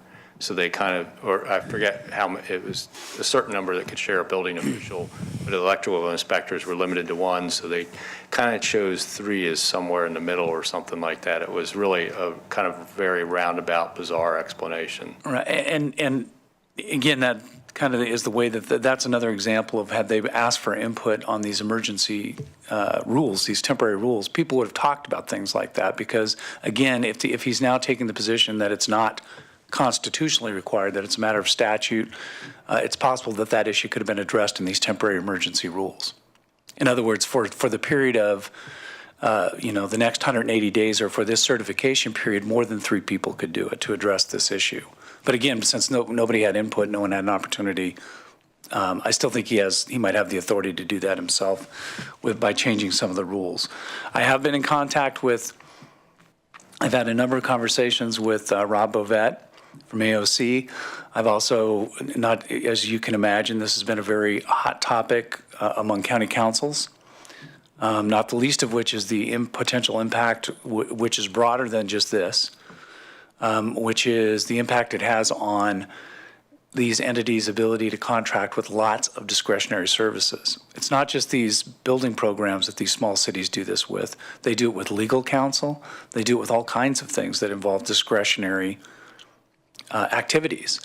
And so there's understandable concern that if you can't delegate the responsibility for a discretionary program like a building inspection program, how in the world can you delegate the discretion that comes with being a lawyer or a doctor or whatever? So there's that broader picture. And on the legal front, there's been a number of discussions about challenging, finding a way to challenge the opinion, because I think I can safely say that everyone that I've talked to from my side of the street disagrees with the legal analysis that's contained in the opinion by the Attorney General and believes it's flawed. But again, it's the vehicle with which to challenge it. And there's been talk about, and Mr. Kyler mentioned it, really someone needed to be, or something needed to be the tip of the sword. The most direct way to be how challenges, and I think Mr. Bovet agrees with it, is a program that is going to resist complying with the rules and then wait for DCBS to take action. And then file either a declaratory judgment action or some other form of legal action as a part of that process. So with that, if I can interrupt again. Sure. One of the things that Mr. Long stated yesterday was they were not going to take action. If folks chose not to comply, it was at their own risk of their permits not being legal. So they weren't planning to actually take action, which leads me to, how do we challenge a lack of action? Yeah. Well, that's actually, and my hat's off, pretty shrewd move. I mean, they're not going to create a forum to where they're not going to create a vehicle for the affected entities to attack the legal underpinnings of that opinion. The other thing that's been pointed out is there's been a different variety of strategies that have been discussed. One is just simply overwhelming DCBS, but of course the entities also have to trade off that they're going to get, that's going to result in a huge decrease in service to their citizens. I mentioned it, I can't remember if I mentioned it to Mr. Long. I don't think they've thought through the implications of the Public Employee Transfer Act. So the cities that do abandon their programs or turn their programs back over to the state, some of these entities have talked about reminding the state that it now has a legal obligation to assume the transfer of those employees under the Public Employee Transfer Act. I don't think that they've thought that through. But there's really, people at this point were simply searching for something to buy them some time. And of course, we talked about it a little bit in executive session, and I know that everyone knows this. These people are a finite resource, the people who can provide this service. And so I've talked to I talked to the county council in Polk County, and he described how they wanted to try and create a fully compliant program with these new rules, but they could not afford. They lost the bidding contest. One of the private sector people who was doing it was offered a job by the city of Corvallis. He came back to Polk County and basically said, "Can you beat the city of Corvallis's offer?" And Polk County said, "We can't pay that kind of money." And I know when I talked to former Commissioner Stewart that he told me how difficult it was to find the right people to fill out this program, and there's just a limited number of them. And quite frankly, I think the way that he described it to me, Commissioner Stewart, is that he offered this person a job where he could commit that he didn't have to go to travel any more than 30 miles, that he could set up essentially a permanent residence in this area, which was different than what he was experiencing when he was working for the private entity. He could be sent anywhere. So that's pretty much the legal landscape. It'll be interesting to see what this revised legal opinion looks like on Friday, and whether or not they back off from what they've done before. And I'd say this, even if it is constitutional, I'm at a loss to understand why, if they'd been operating this long without it, why they couldn't have gone through the regular rulemaking process and just extended this out and let the people whose programs came up this year operate under the existing rules. I've got Gary then said. I was wondering if any of our distinguished guests would like to make any comments before we run into the discussion. I'm looking at whoever wants to make any comments. Yes or no? If you do, please come up and use the mic, because that's the only way we capture you in the minutes. And introduce yourself real quick for the record. Good morning, commissioners and staff. Jackie Michelonis, Governor's Office, Regional Solutions Coordinator. Thank you, and I'm glad I had the opportunity to be in town and come listen to the conversation. Somehow I can't get the streaming live from the Lane County Board of Commissioners on my computer. So thank you. I have to be in agreement with everything that's said here today and with what Mr. Kyler said regarding Regional Solutions is working very hard, if you will, behind the scenes with two of the policy advisors dealing with workforce and with housing in particular, given that we have a particular interest in getting permits issued for residential areas all over the state. We're at a loss at the same as your staff is in terms of why this had to come out as it did. One of the other questions that wasn't brought up today was with several of the remedies that could have been sought by some of the cities. One is something that cities have been doing since time began, and that is contracting with or entering an intergovernmental agreement with their Council of Governments, who have had that authority to take on anything. And I know there was a decision made that I'll let your legal counsel address, not me, but that's one that we are also pushing to have re-examined. Not that it would help with the folks that are in the bind of having their contracts up on July 1, but it's something that we certainly think needs to be reconsidered. If you have any questions or need any assistance from Regional Solutions, I'm happy, of course, to help Lane and any of the other counties that are in our region. Like I said, we're working to see if we can get some pressure relief in the interim. The thing that I was alarmed about in this legal opinion, which I guess is now being revisited in some way, but it seemed to basically say that local governments, really all local governments, could not make contracts for certain types of services. And you heard Mr. Dingle go on with the types of contracts that all local governments, not just cities, but counties, all local governments make. And I was just curious whether this is, this opinion or the legislation that leads to this opinion, if it's really about the whole issue of contracting out government services. In other words, the proponents of more contracting out to run jails, to run hospitals, to run the minutes of Board of Commissioners meetings, all kinds of contracting out potential to, in my view, make it more difficult for public employees to do their jobs because of the threat that their job's going to get contracted out. And so I'm just curious whether this larger discussion that's way above, you know, at the 2-mile mark instead of the issue of, well, is Dune City going to get any building permits approved? And I realize that's their issue right now, but I mean, at a bigger level, how much of this has to do with the fight that's really going on at every level of government, federal, state, and local, about, well, how much more contracting out should we have?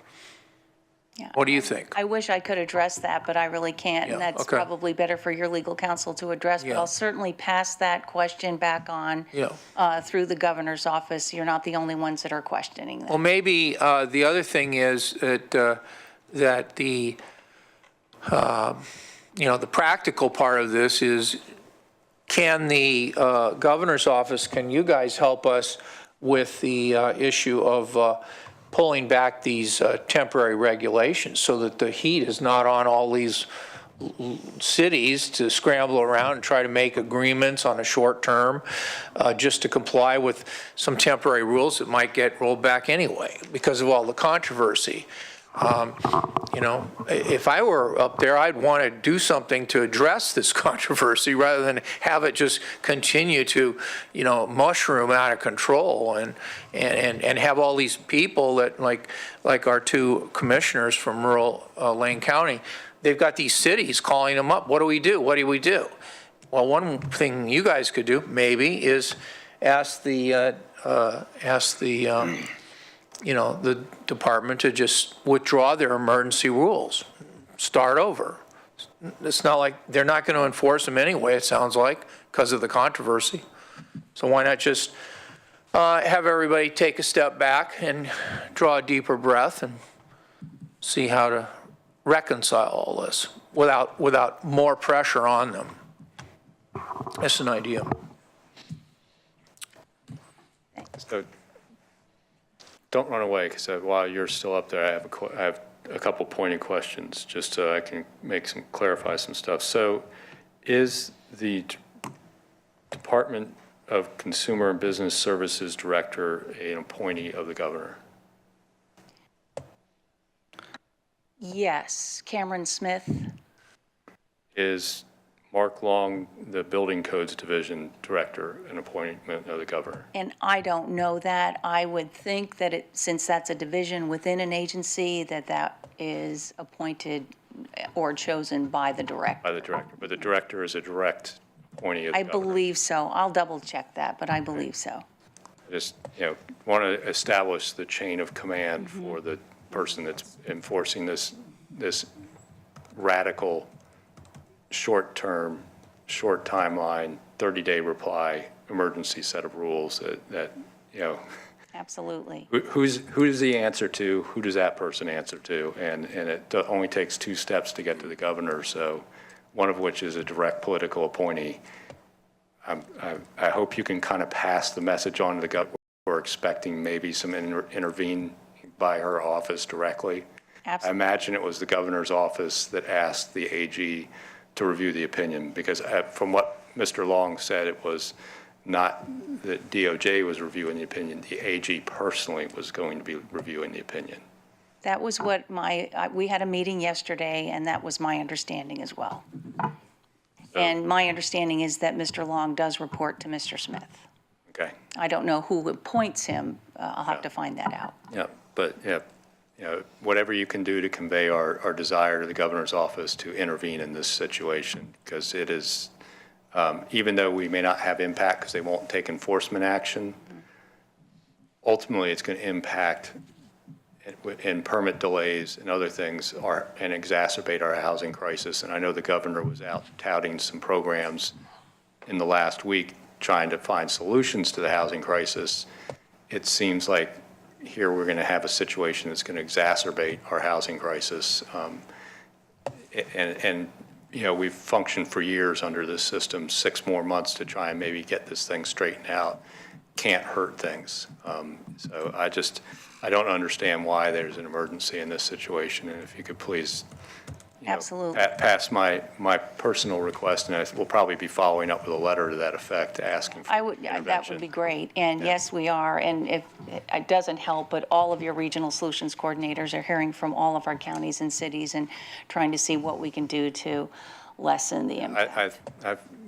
I'm forgetting the guy, one of your regional coordinators was at AOC yesterday, and I thanked him because I said I'm pretty sure it must have been the James governor. LeVar? Yeah. Because he wears a double hat. He's a coordinator for your counties further to the north, Marion, Polk, and Yamhill, and he's also the governor's housing policy advisor. Right, yeah. And I thanked him at the time because I said it must have been the governor's office that got the relook of the opinion. So I understood you guys are working for us, but so thank you for the work you guys are doing in trying to resolve this, and just please, you know, express up the line our desire to have some kind of intervention, because this is creating a crisis.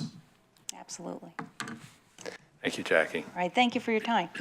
If I could, Chair, I wanted to follow up on something that Commissioner Sorensen said, which is, it isn't just the theoretical possibility because of contracting out. these services. I can't remember if it was Curry or Joseph. One of our counties to the south canceled a contract for an interim It was Curry. county administrator, because obviously the county administrator exercises discretionary authority, and there was concern about whether the actions that person took the lawfulness of them would somehow be challenged later down the road because they acted unconstitutionally. But I think the other one that people don't think about, which is, you might think that I'd think about the legal stuff first. We have a number of DOT physicians that are private contract physicians that have no desire to become public employees. And they perform a really critical service for us in terms of filling in the gaps in our medical service. And to the point, I have heard, it has been discussed that this is, some people that I've spoken with view this as an attempt to gather more public employees under the state umbrella ahead of the Janus decision. I'm not offering an opinion on that. I'm just saying I've heard people say that. Yeah. Commissioner Williams. Thank you, Mr. Chair. One of those things that disturbs me about this, and there are many things, but one of them is some years ago when I was in city government in Cottage Grove, we contracted with a well-known company to do inspections. And in the early 2000s, there was quite a building boom, and it was feasible for the city of Cottage Grove to look at providing an inspector with the city. And so we went that route right up until the economy busted, and then we had a layoff.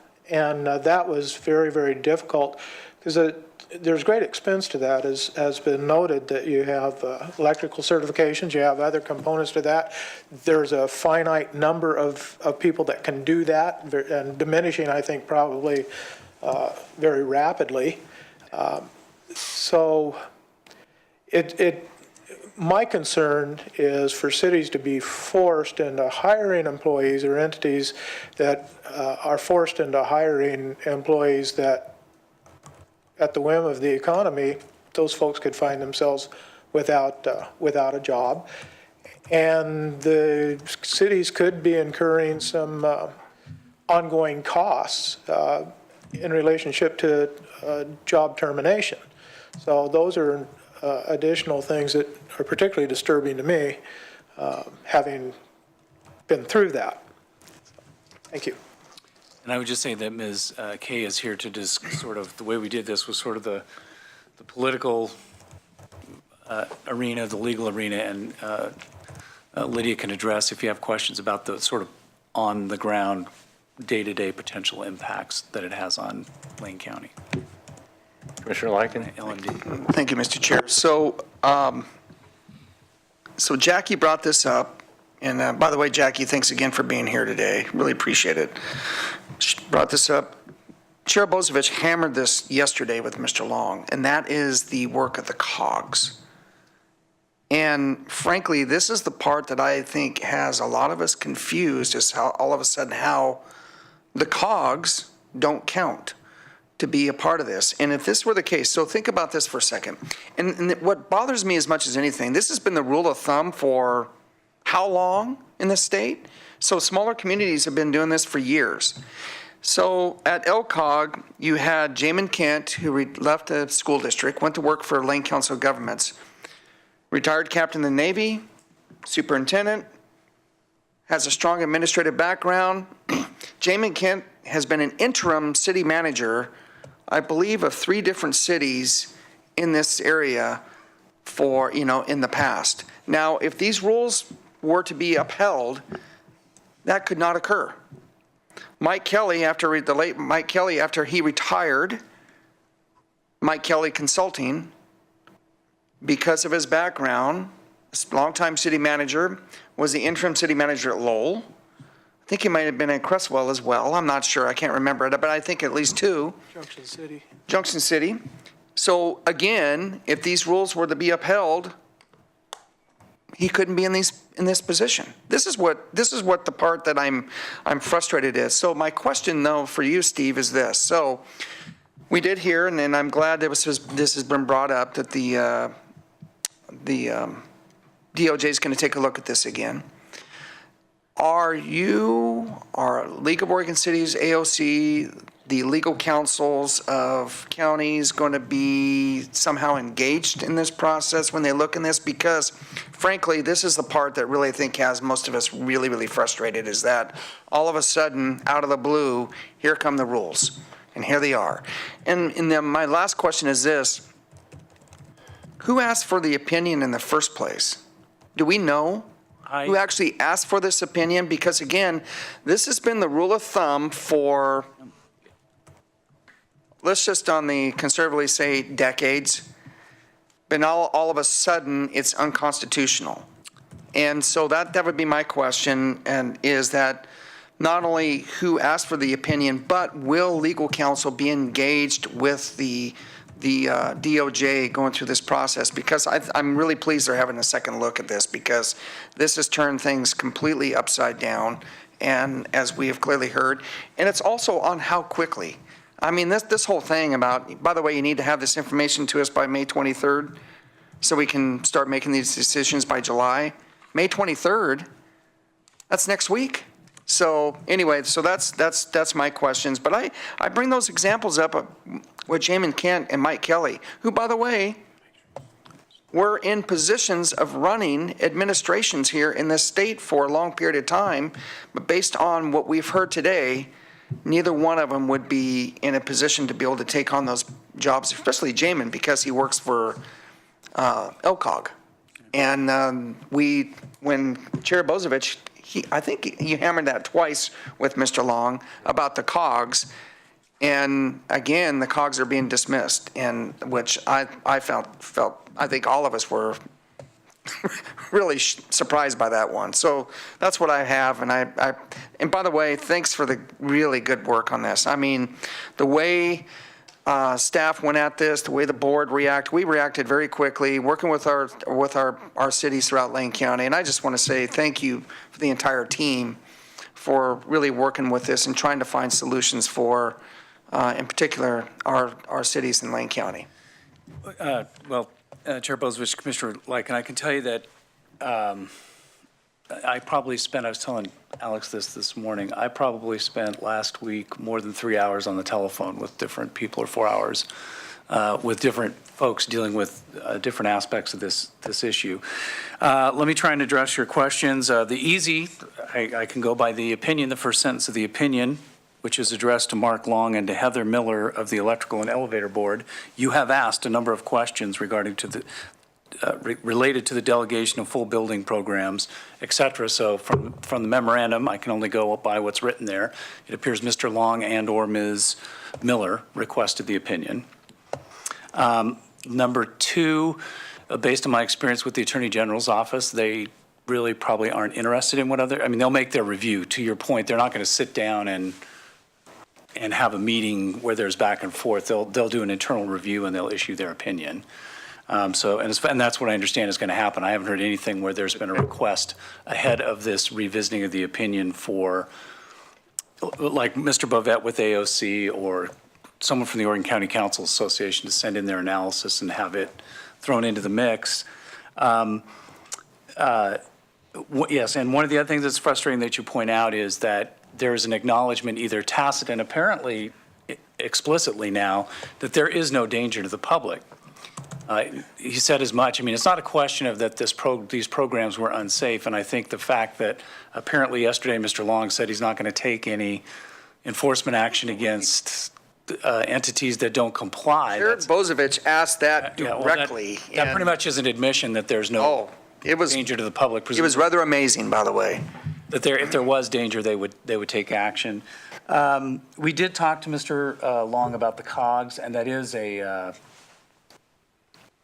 I really didn't understand his answer. I think Mr. Kyler understood it to be that he takes the position that the specific rules, statutory rules regarding around DCBS and their administration of the programs and those sorts of things basically trump or take precedence over 190 agreements. So basically, I think what he told us was which again, I think a lot of cities would find frustrating, is that you can make a special proposal to him and I can't remember what it's called, the program. Regional authority. Regional authority, that's right. So other groups could get together and make a proposal to him or to his agency under that name, and then he could approve it or not approve it. It didn't make very much sense to me why there couldn't be a more direct route, for example, 5 or 6 entities doing what we've done forever, which is sign a 190 agreement. Yeah. But, and that's the other piece, is that part of that program through DCBS is that they are a party to it, which currently wouldn't happen now, right? And the thing he didn't address yesterday about the COGS is the actual statute that authorizes setting up of a COG gives them all the powers of a municipality, that they can exercise all the powers of a municipality under the COG. So his explanation that, somehow or another this is, the DCBS can override that statute, I don't understand, but that's. I'm simply relating what I heard. Yeah. That was one of the questions he did not answer to any specificity about, why COGS, he kind of said they couldn't be allowed, but he didn't address the statute of what the base authorization for forming a COG and what they're allowed to do, which gives them the ability to exercise any municipal powers. Mr. Chair, Commissioner Lycan, I just wanted to clarify that the rule itself really does just address the building codes issue. The opinion definitely does get into the arena that you were concerned about, and that many commissioners and city councilors across the state are concerned about, this issue of other delegations. But the rule itself is very much focused on the services around building codes. Mr. Chair, real quickly, so Commissioner Hare from Josephine County mentioned this and said, well, then if this opinion stays the way and is not moved in one way or another, what other government agencies is this going to be affected? Because Commissioner Hare brought up the fact that Josephine County contracts mental health with a nonprofit. And so all of a sudden, this goes from where we're trying to find solutions, especially the southwest counties who've been hurting so bad with the lack of federal timber dollars, are trying to think out of the box. It's the same reason why we came up with the idea of forming the Southwestern Assessors Group, where they can share potential employees, share information. All of a sudden, this takes this and throws it completely out of the area. I mean, it's just really mind-boggling to me, and that's why I was asking if we were going to be engaged in this. But it sounds like they're just going to have their opinion, and that's the way it's going to be. But this potentially could cause huge disruptions with local and county governments throughout the entire state. So we're obviously hot about this. Well, Chair Bozovich, Commissioner Lycan, yes. One of the things is that there's the pure, what are called ministerial things, the duties. So the idea that someone is just going to go out and check a box, that can be delegated. But you've hit the nail on the head, which is obviously the position of a county administrator, the position of a lawyer, the position of a physician, the position of a mental health specialist. Those people are all folks exercising discretion. And that would mean, just like with this program, that these smaller counties, like you've mentioned, would have to have an entire program around that. That's the issue here. It's not that the folks can't do the inspection, it's that the cities have to have that total program in order to be able to take advantage of the, if you will, delegation of the ministerial authority. And so that's what makes it, you're right. Right now, this, and I've said it before, this is respectfully one attorney general's, assistant attorney general's opinion. It's not a court opinion. It's technically not binding on anyone except DCBS. And DCBS gets advice from their lawyer like everyone does. They can choose to accept it or not. But it's not binding on anyone. I think what the concern that's been expressed is that other folks with whatever agenda are going to pick up this opinion and then use it in other arenas. Yeah. That's a real concern of mine. You know, there's so many things we're trying to make great strides in this state, whether it's housing or whether it's mental health. And some of our justice reinvestment programs, we contract with everybody from sponsors to, you know, emergents and all sorts of third parties that are exercising discretion in their decision making. The harm that could do to what, you know, if it was applied broadly, it could do to all these critical services that we're trying to provide, and don't have the capacity to provide in-house. I just, you know, we know how hard it is for us to hire a mental health specialist right now, how difficult it is to find a building official. I mean, we had our own issues with trying to find a building official here. So it's just my concern about that.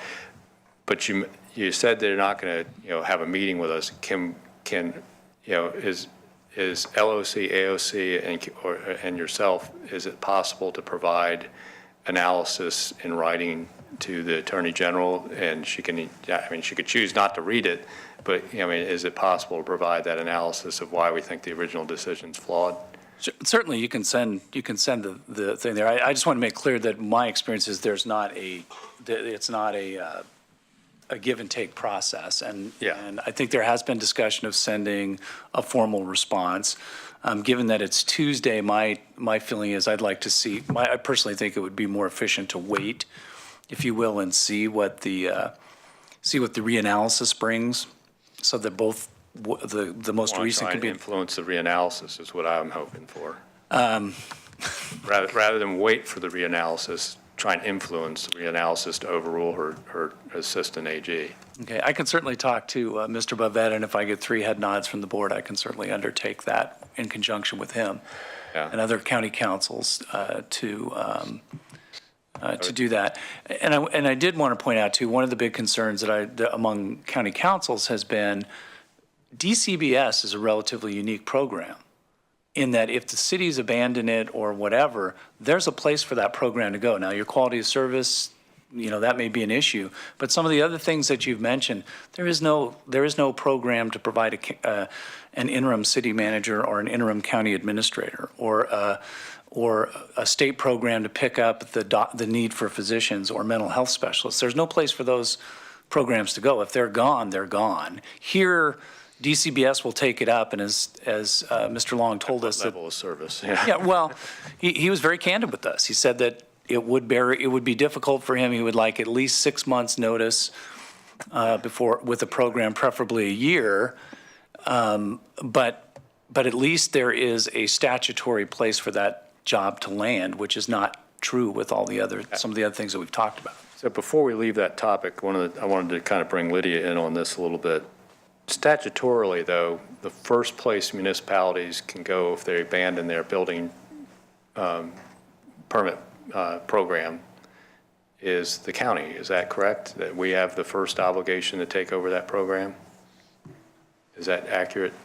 That is correct. I think there's a little bit of a nuance in terms of whether or not the cities abandon their program. If they abandon their program, it comes to us automatically, and then we would absorb it and maybe Alex could speak to this a little bit more if The other option of it for a city is that they can work with us to try to come to an intergovernmental agreement. And we don't My understanding is we could say no at that point, at which point essentially the default for the city is to go work with DCBS to provide the service locally. So it is, as Lydia explained, sort of a nuanced issue, but I think the city of Westford might provide a good example, which is that Westford has no program at all. We've basically absorbed it because it came to us. But I think it's an interesting question because there has been the thought that if a city were to abandon the program, one of the decision-making points for the Board of Commissioners would be to say, statutorily this is coming to us, but we don't accept it, at which point there would be potentially an enforcement action, and that provides that sort of legal standing that people have been sort of seeking. So. And it's not just, we sometimes get,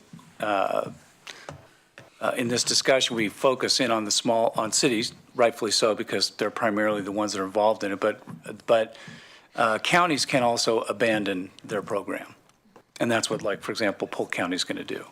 And by statute, that means when the county abandons the program, it goes back to the state. So then it becomes up to DCBS to provide the service that was previously being provided by the county. So currently, under our system, if I'm in West Fir and I want to get a building permit to add a bathroom to my house or something like that, do I get in line with all the folks that are applying for permits from West Fir, or do I get in line with everybody that's applying for permits across Lane County?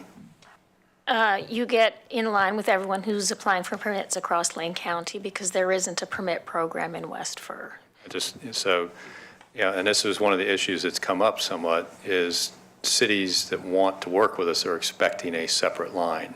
And trying to provide that is very difficult for us because basically we'd have to have separate staff to service just that city to have a separate line.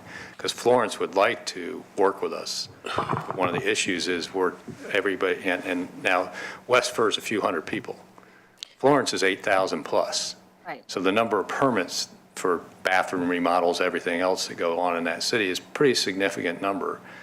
But they're going to be getting in line with the 100,000 unincorporated people in Lane County, and not have their own separate line.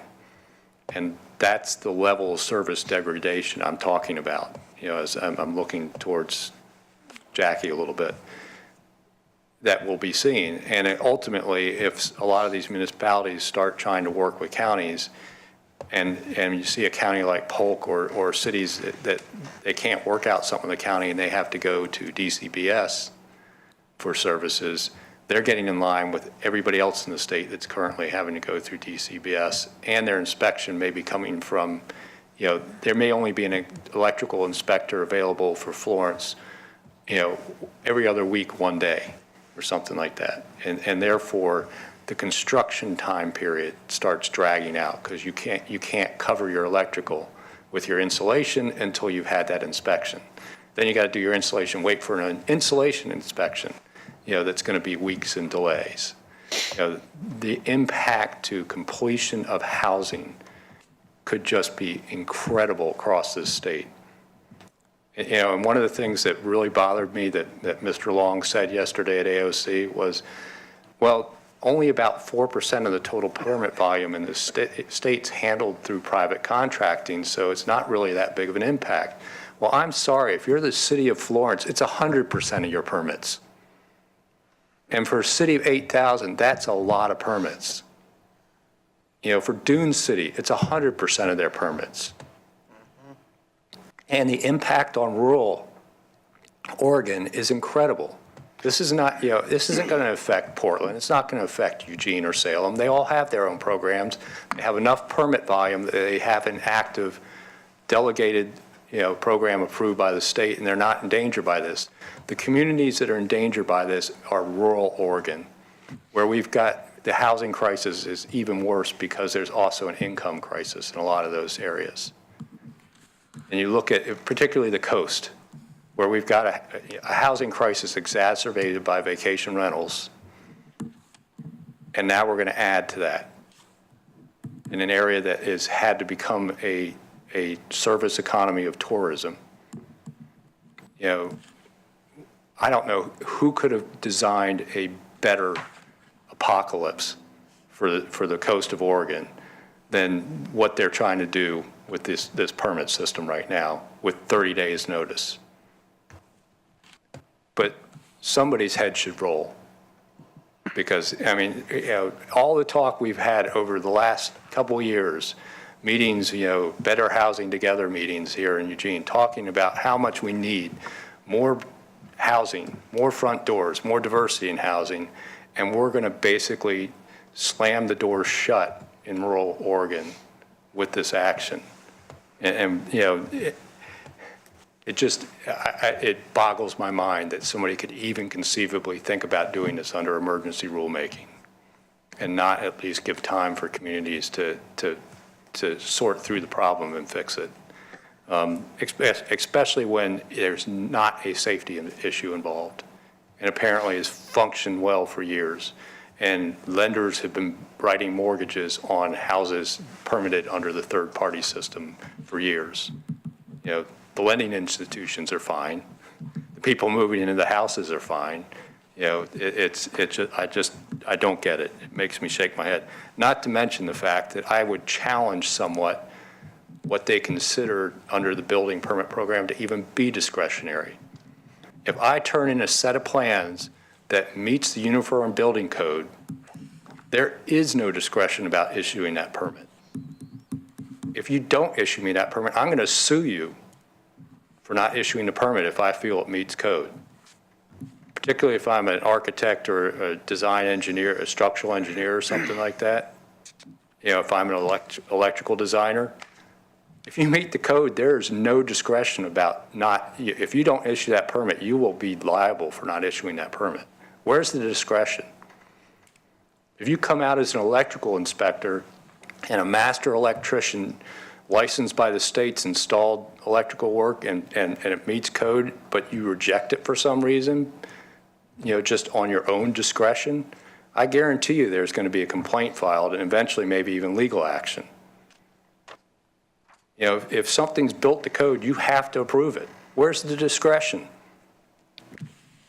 It boggles my mind that we've come to this point in this state where we're going to pass an emergency set of rules with 30-day response time that could halt residential construction and commercial construction in rural communities.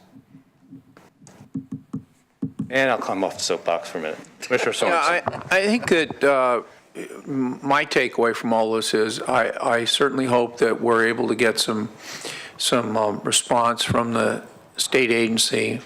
And I guess I'm by no means an expert on this, although I have had the frustration as a homeowner that you have to get, as Commissioner Bozovich said, you have to get the electrical inspector there ahead of when the other inspectors have to come, and you need to make sure that it goes in the right sequence, because if you have the insulation inspector come, but you haven't had the electrical, and then you really have a problem. So you have to do it in sequence, and it costs the consumer more money when there's wait. So I kind of see this as, yes, it may only affect 3% or 4% of the state's residents, but the impact on those people is very, very high,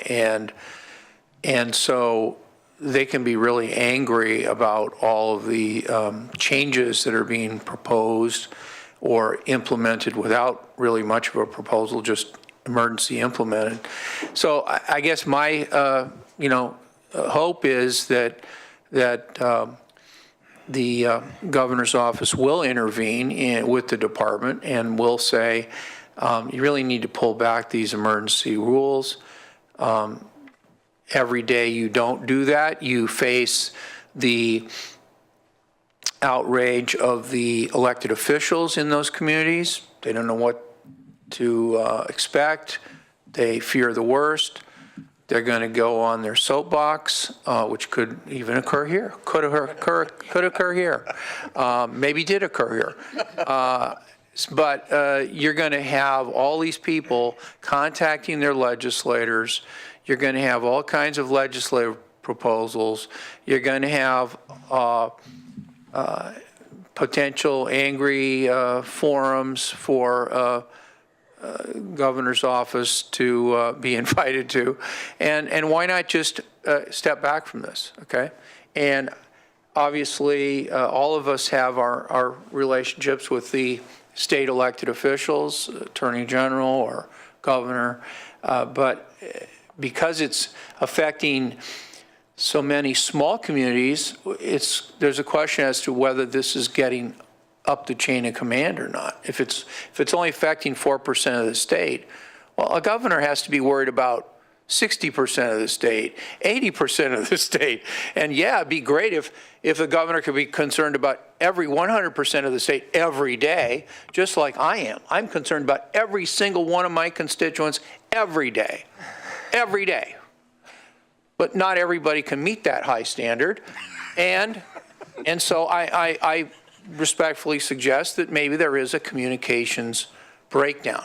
And I think that it needs to be addressed right away. Otherwise, we're going to hear about this all the way until November with increasing volume.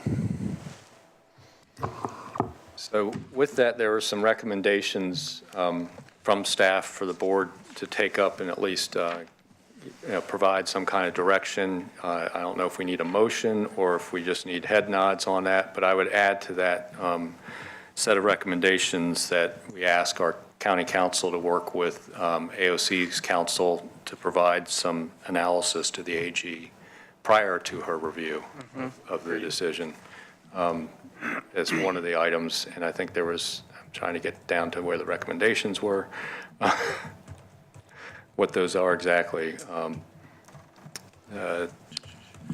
of them was to get a letter. Letter to the governor is one. You may want to give direction to your county council to prepare for an amicus brief if that's required. We have, staff has contemplated that, for example, there are compliant entities, Eugene, Springfield, and Lane County. We don't want to speak for Springfield, but we potentially see a natural affinity between Springfield and Lowell to provide services, and that's something that the county administrator might be able to engage in a conversation with those city managers on that potential.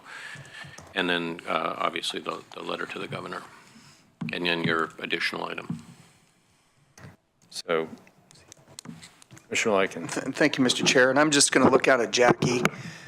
And so you've heard the recommendations. And again, thanks for being here. I think it's important that we do have a representative from the governor's office here listening. So I'm just looking at you. Anything to add, or the recommendations you just heard sound appropriate, and at least from where you sit? Perfect. Then that's really I think this is good to go then, Mr. Chair. So, seeing we're going to prepare a letter to the governor with a signature on it, I'm going to ask for a motion so that I can authorize to be signing for the board instead of just head nods. That we approve the options outlined under G plus the additional item to have our county council work with AOC council to provide legal analysis to the AG's office. So moved. I'll second that. So it's been moved and seconded to approve the options, including the letter to the governor and the providing of legal analysis to the AG's office. Any discussion to the motion?